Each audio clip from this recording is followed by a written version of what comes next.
নিঃশব্দ এক মরুভূমির গ্রামের মাঝখানে সারা বালির নিচে কিছু ঝিকিমিকি করতে দেখল।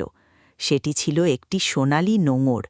প্রবল টানে টান দিতেই মাটি কাঁপতে শুরু করল, আর টিলার ভেতর থেকে সম্পূর্ণ কাঁচ দিয়ে তৈরি এক মহিমান্বিত জাহাজ উঠতে লাগল।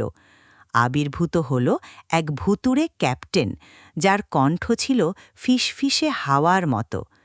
আমার হারানো কম্পাসটি খুঁজে দাও, তাহলেই এই জাহাজ আবার পালে বাতাস ধরবে। দৃঢ় হয়ে সারা বিশাল মরুভূমিতে পা বাড়াল।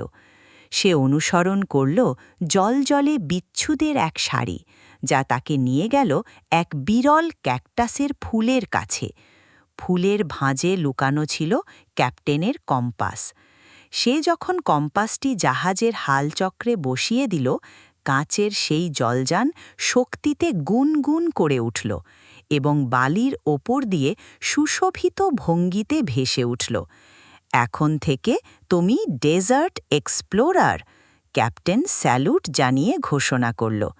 শেষ উপহার হিসাবে জাহাজটি তাকে দিল একটি ক্ষুদ্র বালুর স্ফটিক, এক জাদুকরী পথ প্রদর্শক, যা তাকে সব সময় ঘরে ফেরার ঠিক রাস্তা দেখাতে পারবে।